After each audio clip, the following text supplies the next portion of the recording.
Ponders, and welcome back to a possible episode of Outlaws Wanted. In this little mini-sode or trial episode, we're going to be play testing a new system of rules for ship combat because none of us were feeling great about them. We're going to be doing it in character and in a way that makes sense within the narrative. So if we decide this is entertaining to listen to, we're going to publish it. And if we decide it's not, then we won't. And you'll have never heard this.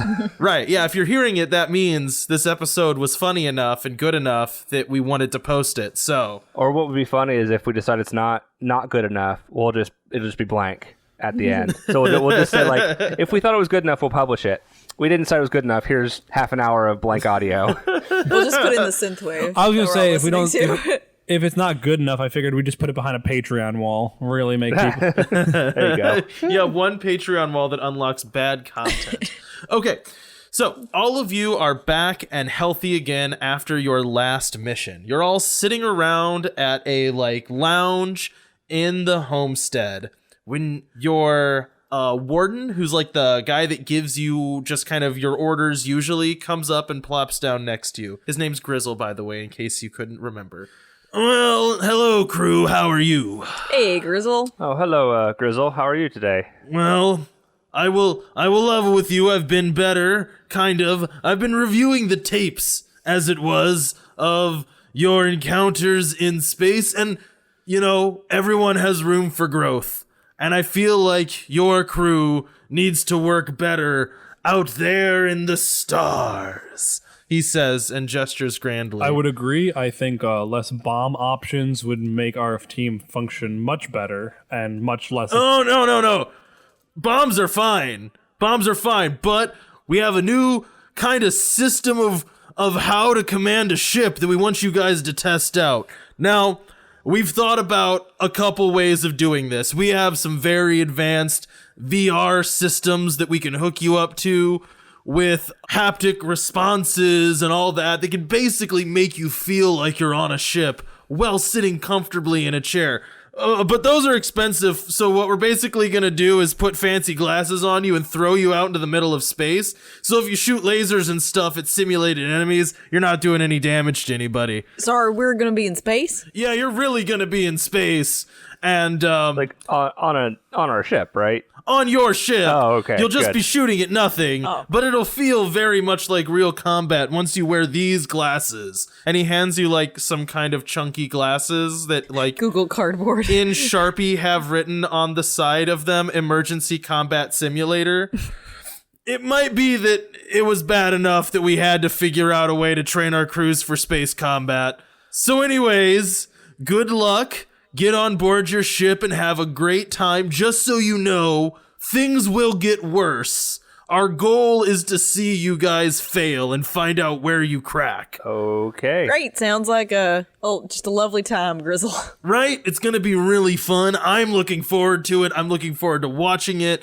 Anyways, have a great time. Bye, guys. And he hands you 4 glasses and leaves. So I think we get into our ship and pop on our glasses. Cool. So you all pop on your glasses and immediately almost nothing changes other than there's a slight purplish tint and some text pops up just hovering in the middle of your vision. It simply says, proceed to mission destination, defeat all combatants, in like flashing purple text. It gives you a course to like warp to. It happens to be in the middle of absolutely nothing space. Gotcha. We warp there. Yeah, I was gonna say we warp there. We do that. Okay, cool. You fire up your phased antimatter drives, and while you are on your way there, you have a moment here to talk about your strategy as a crew. What do each one of you want to be doing? Where are you sitting when ship combat starts? If you are dropping into an area that you know is hot, like you know things are about to be bad, what are all of you going to be doing? I will be at the helm. That's my standard place to be. Yeah, Jyla's going to be in one of the guns. We have 2, and she is going to be in the... We have one that targets, like, does ship damage, and one... They both can do some amount of damage. One of them is better at reducing shields. One of them is better at knocking out subsystems. How does that work in our new system? So one of them, when it's in the first third of the like hit points, it'll do extra damage. Ah, okay. The other one, once it's taking out subsystems, when it hits a subsystem, that subsystem is offline, not damaged. Okay. I see. Okay. So is somebody else going to be in the guns with me or no? Sully doesn't really use guns. I think Sully is often in. Well, there's not engine. I'm looking at the thing. There's not engineering. There's like the engine room, or there's engine room. I think Sully's more the science terminal, like playing FTL, where he's like optimizing power stuff. That makes sense. Like that's initially what he would do to like. Actually, no, he'd be at the sensor array. Actually, Okay. Yeah, sensor array or science station, they're similar. So since the one gun is better when we first start firing on them, can Jyla like switch guns in the middle of combat? Does that like take a turn? It doesn't take a turn. Any of you can switch to any subsystem. I was gonna say, if we are getting into, if we're not trying to like jettison out of there and there's not currently anything that has taken damage, I think Vi is gonna be on the other gun. Cool. Okay. And then like as things need to be fixed, she does kind of jump around. Okay. Yeah, but the initial like dogfight, she's gonna be on the other gun. So I think Vika should be on the shield one because presumably we would both do damage, and by that point, ideally get low enough that Jyla on the subsystem one would be low enough that would be more useful. I agree. I think that makes total sense. So I guess for listeners, one of the main components of the new way that we're doing this system is that our ship now has like range bands of damage. So the first range band is just doing straight HP damage to the ship. The second range band, lower, is we're taking damage to the ship, like hit points wise, but then also damage to subsystems. So we're gonna be taking like disadvantaged rolls when we use them, and then the lowest range band of damage, we're still taking HP, we're still taking subsystem damage, but then we're also taking personal damage to our characters. and that is bad. And that's bad. Okay, so all of you know where you're sitting. Oh, so something I do want to ask you about is on this ship, how do you guys imagine this looks? So, when we talk about a show like The Expanse, right, they're basically all sitting at different versions of computer terminals. But then you think about Star Wars, and they actually have like pods that they sit in that are connected to the guns. So, like, how abstract do you think the computer control system is within your own ship? I think for the science terminal and the sensor array, they're next to each other. And in my mind, they look very similar to like an old like telephone board jack thing. Oh, yeah. So like very old Star Trek vibes here, like switches and plugs and stuff that are lighting up to give status information. It's also like very, very utilitarian, I think, with it being an old Imposition ship. where it's like, I feel like, especially the science terminal, it's like you're meant to know exactly what they're doing. Like there are labels, like it's just like labeled A, row A, and then numbers on top where it's like you like connect plug A1 to B45. There's no like nice scrawling anywhere on it. Yeah, that makes sense. Is it kind of like how like meteorological info is all in like shorthand jargon? Oh, yeah. You know what I mean? Where it's got all these abbreviations and stuff, and like when you're in that field, you know and like read that. But if you're an outsider just trying to read the National Weather Service thing, it's weird. So understanding it's really difficult. Yeah, I think it's like that, except the opposite, where it's like not really in depth. It's just like too simple because like the imposition people like have like technology integrated with their suits and stuff, which just kind of like does it for them. At least that's how I imagine them. No, I like that. I think that's good. At least that's the two stations I'm at. Okay, so what about the weapons and the helm? So I imagine the helm. I mean, this is just a product of my air quotes upbringing. I imagine it being just like a smooth terminal, aka Star Trek, where I push buttons, just simple like touchpad buttons to move the ship around. I imagine that it used to have an older style interface, but that's the first thing that Malcolm upgraded was the helm to a system he's more familiar with. Oh. In the Galactic Alliance. Oh, so that's kind of cool. It's like, yeah, it would be like where there used to be maybe like a more classic cockpit with like joystick and stuff. You replaced it with a very sleek Star Trek-y looking. Yeah, he replaced it with a Galactic Alliance style helm. I like that. And integrated into the system. That way it's more familiar with what he knows how to operate. Yeah, that's cool. Jyla and Vi, tell me all about these guns. Did you have a strong image in your mind, Mandy? I mean, you guys could each have your own version of each gun. We could. I guess in my head, I always kind of pictured it as Star Wars-esque based on kind of how we ended up designing the ship. Because we have them kind of like on opposite ends of a hallway. At the very least, they have to go to like those areas to shoot. And so I think they're at least partially, if not completely, connected to the weapons. That makes sense. Did you have any other thoughts about that? I was more thinking about the, like when you're sitting in that room, what you see. And I think you can flip between like a view screen of like what the space looks like with some zooms so that you can see ships, but you can flip between that and a more digital rendering of the ship's approach and your trajectory and that sort of thing. I like that a lot. On a more personal note, does Jyla keep a picture of that trash can bomb she made, like on the side to keep her going when she's shooting? I did refer to it as my child, didn't I? Multiple times. I was going to say you were very maternal with the bombs, so. Okay, so does everyone feel good about where they are? Yes. Sully's at a phone board. Is that what it's called? What are they called? I don't know. Switchboard, I get you. That's the word I'm looking for. Okay, so as you are all sitting there, the navigation indicates that you have reached your destination and you drop out of phased antimatter space into complete emptiness.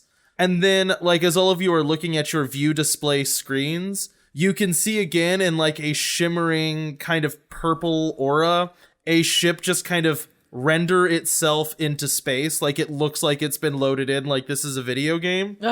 And immediately alerts start blaring and the ship begins to maneuver towards you with guns armed. What does everyone do? Can I use a combination of, I want to roll weird for this, but I want to use I'm using like my like my space powers to like reach out and like feel where the ship is in space. Okay. Kind of thing, but I'm using that to help augment like where I'm directing Jyla and Vi to shoot at. You know, I'm using it to basically get like hyper precise readings. Okay, that makes sense. You could say like precognition, right? Like you know where the ship is going to be, so you're able to aim better given that it's right. Yeah. And like the space magic part is like making it more accurate than it should be. You know, like it's a difference between like usually like people give this in like degrees and I'm giving it to like tenths, hundredths of degrees, you know, like right. You know exactly how this ship is gonna move. Okay, so you're sure that I got a 6. Okay. So I have a question about the difference between helm and captain's chair. Yes. So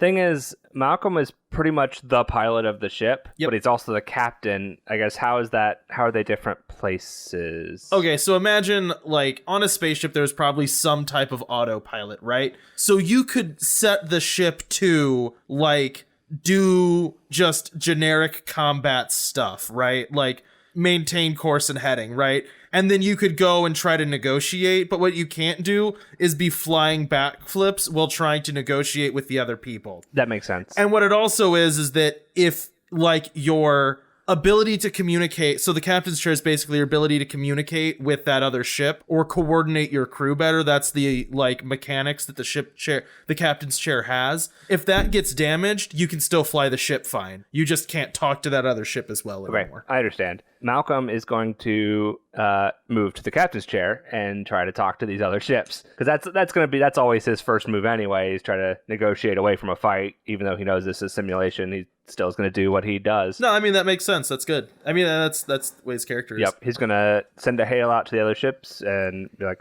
hello, this is Captain Malcolm Llewellyn of the Honor. I noticed you have your guns armed there. Is there a problem? Roll me your negotiate check first, and we'll see how this goes. That is an 8. Okay, so for an 8, I said... Oh, okay, so the GM gives you a hard choice, and this is including the possibility of increasing heat with this faction. Yeah, I rewrote that part, but it's it's basically the same as what you had. Right, so on a 7 to 9 here, basically the choice is going to be, you can try to talk to them right now, and like this simulation is smart enough that it would recognize like your bid for peace in this case, it would see it as a weakness, right? Like you knew you were going into combat. It was basically told to you the ship is aggressive and you're still trying to talk to them. So think about like doing that to a Klingon, right? They would be like, oh, these people are, pitiful. So either, here's what can happen. They're going to do a little bit of extra damage, like 1 extra damage, but they will get the status effect of reckless because they consider you to be a weaker target now. Okay. Like you basically kind of earned the ire of them, which is going to make them fight stupider, but it will mean that in this initial fight, they'll do a little bit more damage. Okay, then yeah, I do that. Okay, cool. So then we'll get hit, and I'll be like, guess they aren't interested in talking. I guess we go in guns a-blazing. So let's do the thing, right? So go ahead and hail them. I mean, I did. That was my... I said the line I was saying. Oh, no, I was... Okay, cool. So all you would hear back then is just like a static kind of silence, and then... We are programmed to destroy you. We will destroy you easily. All right, I guess here we go. Guns a-blazing. Found by me. So Jyla is going to deal damage at the weapons. Okay. Oh, so you don't have to specify what subsystem you're targeting. It just happens. What do you mean? Can you explain that? When you guys fire on an enemy ship, you just fire on the enemy ship, and what subsystem gets hit is random. Same for you guys. Oh, okay. Do I need to go first if I have the gun with the shields? It'll be fine either way. It'll be fine. Okay. Yeah. I didn't know. Because our moves will all end up simultaneous. Yeah, so it'll be, you guys will have a pool of damage. You're attacking while the shields are up. So yeah. Gotcha. So then do I add anything to this roll? Oh, you would roll plus gun. What do you want your gun's tag to be? Your weapons are supposed to have a tag associated with them. I mean, I want to Probably make cool, a joke that if but- this is a gun that Jyla exclusively uses, it would be Charm, where she like talks to it the whole time.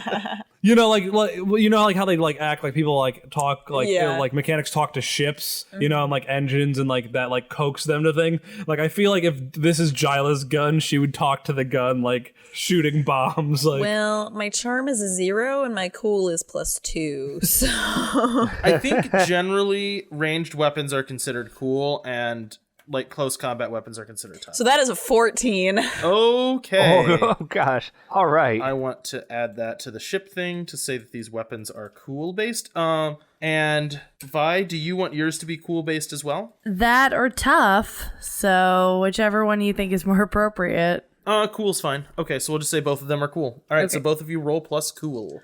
That's an 11 for me. Okay, cool. So you guys both managed to trip your tags, which means you are doing 3-4 damage. Yep, because getting a mixed success would give us 1 damage, and getting above a 10 gives us 2 damage each, right? On a 7 to 9, you hit. I would make a hard move, and you could use a tier 1 tag. On the rolls that you guys got, you would hit. I don't make a hard move. And you could use a tier 2 tag. Right now your guns don't have those just because you haven't bought the upgrades for them yet.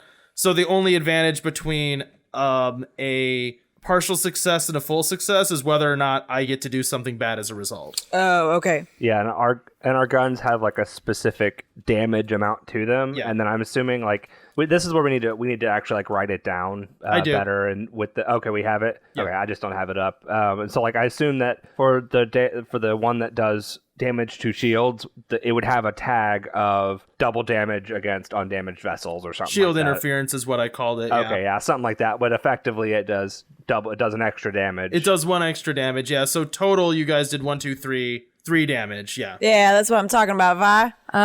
Vi puts her hand up to air high five across the hallway.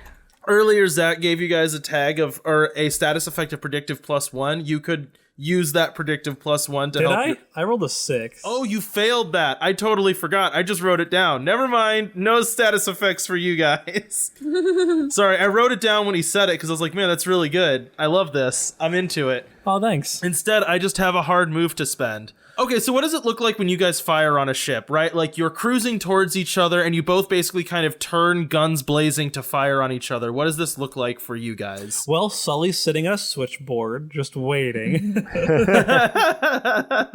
I mean, do, like, lights flash on your switchboard when the other ship goes by? Like, or is it just, like, readouts of location? I think it's the ugliest you can imagine. Like, you know how, like, space combat is meant to be cool and fun and exhilarating? Mm-hmm. Everything about that is taken out, because this is, like, imposition ship. It's like, this isn't meant to be fun. This is just life. This is a Tuesday morning. Gotcha. Jyla has personalized her, like, the gun that she usually uses. So, like, the whole little room has just, like, personal touches. Like, she has lights hung up, like the fairy lights, you know. She's, like, pumping in music to her little pod.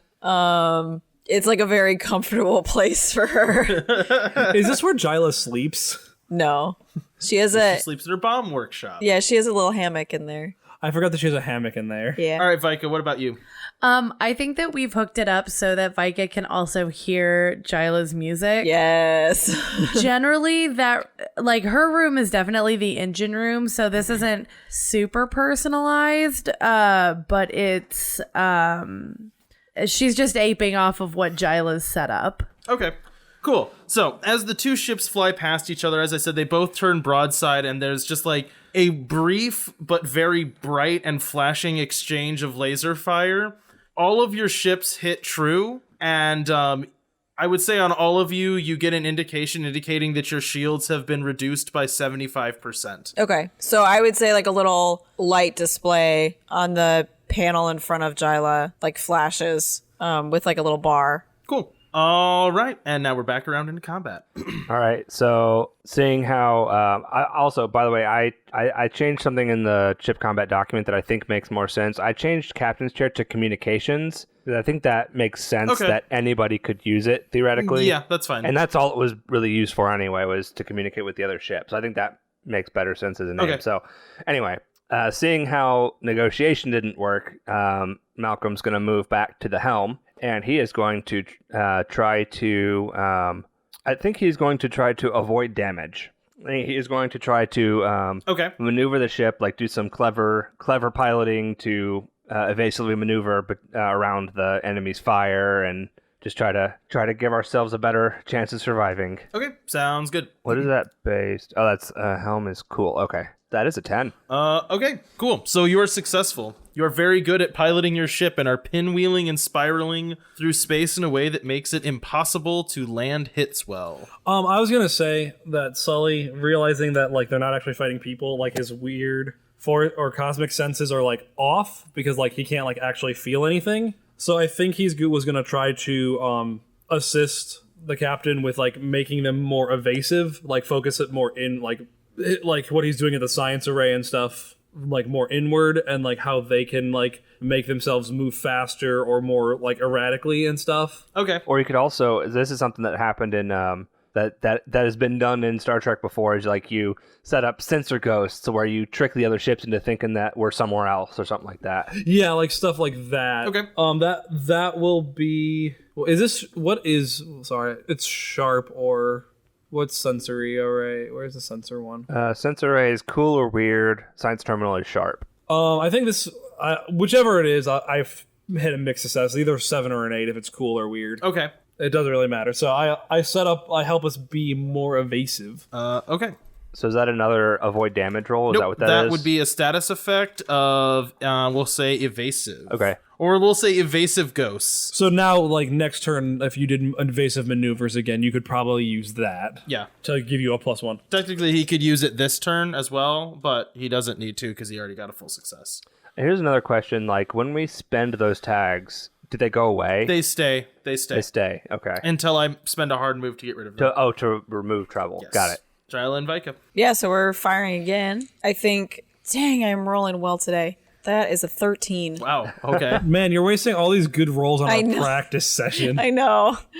So I think Jyla kind of waits for a break in Mal's evasive maneuvering until we like pull up flanking them and waits to fire then. Okay. Sounds good. And what does Vi do? So, Vi, you said the shields are down to 75%, right? On your ship, yes. on On our our ship. ship, yes, on our ship. So Vi definitely has a specific monitor set up for all of the subsystems and where they're at, so she can see what the different levels are in case she has to jump out of the gun cockpit.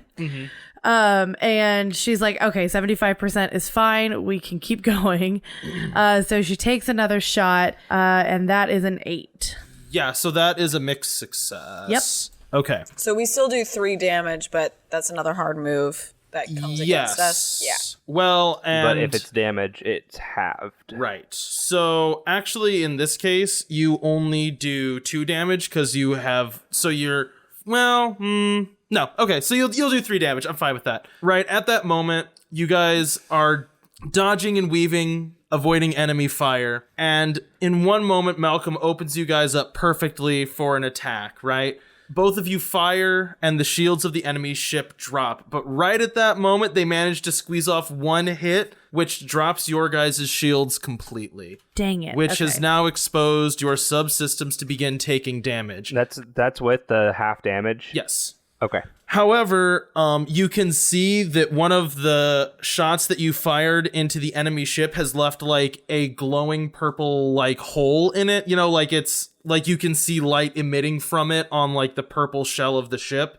indicating where the hit was. So you know that you have done damage to their ship as well. Like to one of their subsystems? Yes. Do we know what subsystem was hit? So, for information like that, you can find out, but you just have to make like an investigate roll, basically. And it functions just like an investigate roll. Would that take our entire turn? It would take a turn. Yeah, it takes a turn, but you can learn how many hit points the enemy ship has, what subsystems it has, questions like that. Okay, I think I have an idea. What does that get us? Like, because we can't target subsystems, what? It's literally just like you could be in the middle of a fight with a ship and go, well, we only have 2 hit points left, and they might have 10 or they might have 1. Okay. Or you could go, we hit them. Do they now not have guns? We don't know. Okay. So it's literally just to give you information on the fight that it would be impossible to know otherwise. Okay.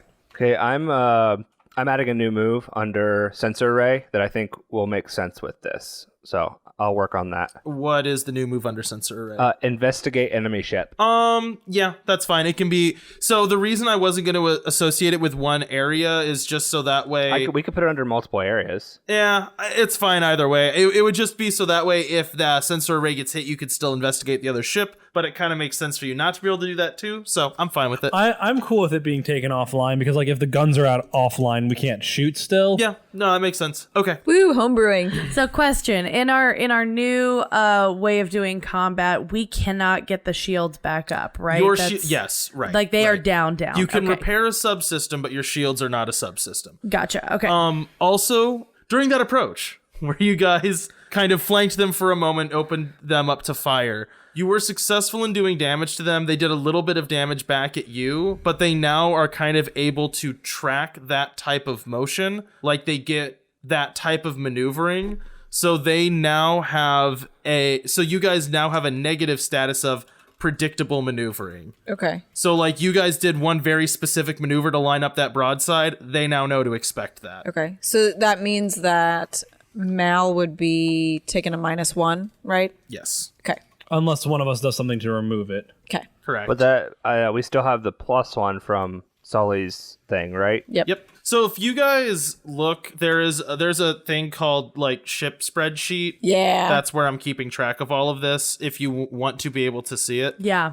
That's been great to follow. has. Yeah. Okay, I put that new move that I created under Helm, Gunnery Station, Sensor Array, and Science Terminal. I think those are the ones that make the most sense. Okay. To be able to sense how the other ship's doing. Okay. Sounds And good. I basically put it as anything 7+, you basically learn how much health the ship has and what subsystems are offline. But the GM can make a hard move if it's 9 or lower, right? Yeah, that's fine. And this is something we can play with, whatever. What's everybody doing? Okay, I think what Malcolm is going to do, seeing that they seem to have figured out his movement pattern, he's going to try to change it. He's going to try to remove some trouble by making his move pattern less predictable. And can I use that +1 from Sully's advantage? Yes, I would say him making like radar ghosts on their system would help you not maneuver so predictably. Okay, and that's an 8. So I remove that status of predictable movement. Okay. Yeah, so basically what I would imagine this looking like is you are now like flying where you can see like random copies of your ship appearing and disappearing on their radar. It's like you're connecting the dots between those. So like your ship is almost fully disappeared from their radar because it's like traveling to point where they're getting these random ghosts. Yeah, and I imagine I like keep flying through those sensor ghosts. Yeah. But then like right when we line up, the sensor ghost goes one way, I go the other way, and there's no way for them to tell which was which. Yeah. Sully wants to boost the power that are going to weapons. Okay. I will say that would create a status of overcharged. So I got this would be sharp. I got a 12. Okay. So the way this looks is you just see Sully unplug one aux cable, shift it down 3 rows, plug it in, and all of a sudden, like all the readouts, like on Jyla and Vika's thing, like say like 150% power. I was just thinking, I like the idea of so since you got 10+, like there's no bad thing that happens. But if it was like a mixed success, I like the consequence of that potentially being that you pulled power away from another subsystem and damaged it. Well, no. Oh, I was gonna say the thing I was thinking for that was the negative status would have been overcharged. He damaged your guns. Well, the other thing that does happen is like he's sitting in like I'm assuming the science and sensor array are in the med bay because that's where all the other science happens. Oh, you're not on the bridge with me? I mean, I'm sad now. I thought we were being buddy-buddy. You guys are all Skyping each other. It's fine. I mean, we can be, but I was gonna say like he's sitting in the med bay and he switches that thing, and all of a sudden like all the lights except for a small little desk lamp go out in the room as he diverts all of the power for the med bay into I like the that. engines. So if you'd prefer, I can be on the bridge and all of the power on the bridge, except for a desk lamp, goes out. And I imagine, so like in Jyla and Vi's little pods, like the readouts are really bright and flashing, and I imagine Jyla's fairy lights like just start flickering. I feel like this has happened before, and there's like a little like a disco ball or something that comes, like there's extra powers of the disco ball that just starts spinning. I love that so much. Woo! Thanks for the juice, Doc. Just get us out of this, Jyla Mavek. I would prefer not to be killed today. It seems like a bad day to die. Won't happen today, Doc. I got you covered. You guys remember that this is just a simulation, and Gristle basically told us that we're going to fail. Hey, stop ruining the mood. Hey, Gristle also said to treat this like a real encounter, Captain Malcolm Llewellyn, so I plan to follow that order. So I rolled a 9 plus 1 for overcharged would put me at a 10. Yes, correct. Cool. Meanwhile, Vika rolled a 5. Oh no, and that still only becomes a 6. Yeah. Okay, so that's just another hard move. Yep. But that was also a failure to hit, right? Yes. So no damage. We just get damage. Jyla, which gun are you on again? I am on the subsystem one, the system damage one. Okay. The ships are again lining up as they hop and jump around. The enemy ship is trying to figure out which copy of your ship it is. Mm-hmm. Eventually, though, what it realizes is that, like, all of the ghost ships kind of move in a certain rhythm. You know what I mean? Like, there's a beat to it, like the cycle of the computer. Yeah. And it sees you guys, for your real ship, momentarily turn the wrong way and immediately locks on and starts firing. And that jolt from getting hit, one, knocks the system offline, or at least damages a system. Okay. Which is determined by a dice roll, right? Oh no! It is determined by a dice roll on me. And at the point where they like hone in on you, they really hone in on you and completely destroy your sensor array, knocking it offline as they hammer you with fire. Oh. So, do we lose the tag associated with that then? I wouldn't say so. Okay. No. Oh, well, actually, though, you do, because they figured out their other hard move is removing that thing of evasive ghost. Okay. Got it. Because they figure out how to now, even if those ghosts are still there, they know how to figure out which one you are. They've zeroed in on you at this point. I think narratively it makes sense that since they also damaged the sensor array, that those ghosts are just gone. Yeah, right. The ghosts are gone anyways, so it doesn't matter. Narratively, it makes sense. That might not be a bad rule to have, is that whatever subsystem made the tag, if that subsystem goes offline, you lose the bonus. That makes sense. I actually like that rule. Does everyone else agree? That just means that when we put down a status effect, we have to put like in parentheses what. We have to keep track of where it came from. Yeah. Overcharge came from the science station. Right. Okay, and your ship has taken 2 damage. Would that status automatically come back when the system's repaired? I don't think so. I think you just lose it. Okay. I think it's fair because it gives meaning to knocking out stuff like sensor array and captain's chair and like stuff like that it didn't have before. Like knocking out the guns like has a meaningful obvious effect. Yeah. Where it prevents you from doing something, and it also like is meaningful above and beyond just like taking stuff away. It feels like I don't know. I'm explaining this poorly. I like it. No, I like it. I think it's a good idea. I just added a line in that says any statuses associated with an offline subsystem are lost. Yep. Yep. Okay, everyone, tell me what you're doing. Vi is gonna hit her communicator real quick. Doc, you want me to come fix that? I think I can handle this. You keep on the guns and stop us from being hit again while I patch this together. Perfect. Sounds like a plan. Sully will try to rewire the sensor array, basically. So, like, because it's just, like, a giant switchboard, or these two things are, like, more like giant switchboard and utilitarian, like, there are obvious workarounds that you can do. It's not, like, a complicated thing, necessarily. You know, like, it's like a circuit that has, like, 4 different parallel circuits that all do exactly the same thing, so he just has to switch it over. And he gets what's repairing a system? What do I use? Smarts. Is it always smarts? I think I'm gonna go with it always being smarts. Well, it's a 10. Okay, so the way you have it in the page right now is that each subsystem has an associated attribute, but repair is always going to be smart or sharp. Yeah, I think repair almost should not even be listed underneath the subsystem. It's its own separate action that is always smarts. I think makes the most sense to me. That makes sense. Yeah. I could see if you wanted to argue it being cool on the engine, since it's like a nuclear power reactor and it's under pressure. If something, I think smart is. Yeah, we can decide whether repair under pressure is cool or smarts, but we'll move on for right now. It should be one or the other for all of them, though, I think.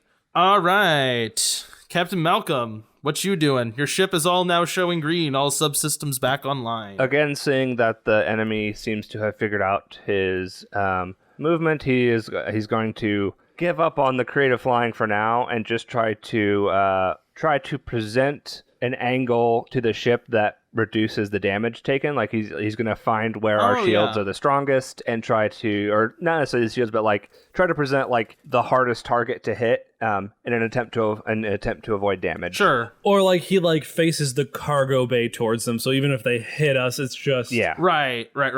Like this is where the bulkheads are the thickest. We'll get hit there. Exactly. That is an 11.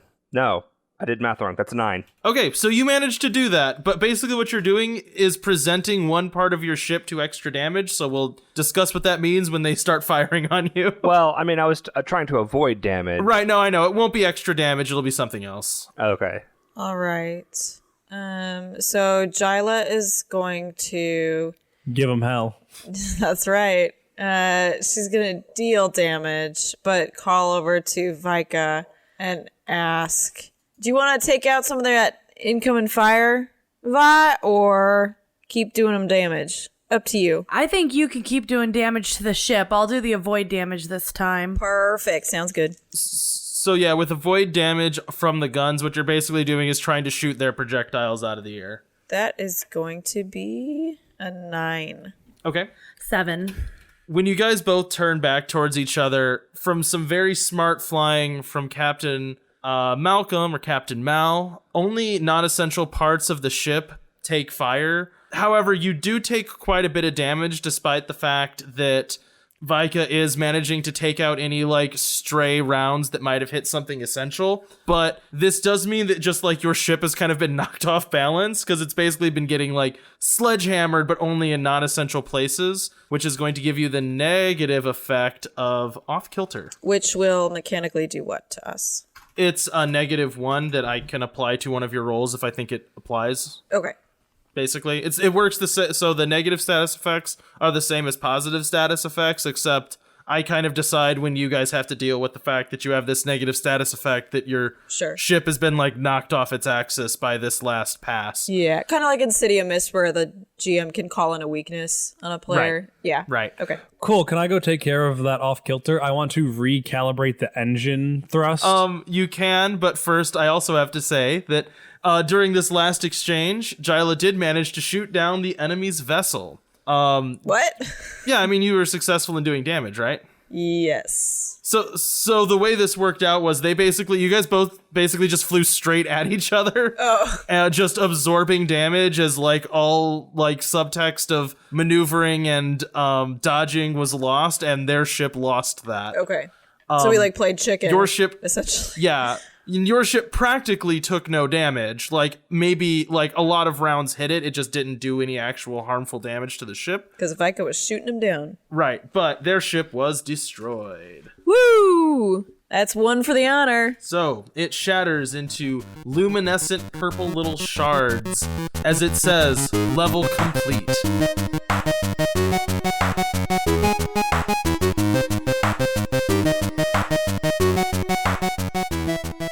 Thanks for listening to this unorthodox episode of Gamer Noob. You can find us at any of our social media in the description. Outlaws Wanted is a home-brewed version of Powered by the Apocalypse. Until next time, Wanderers.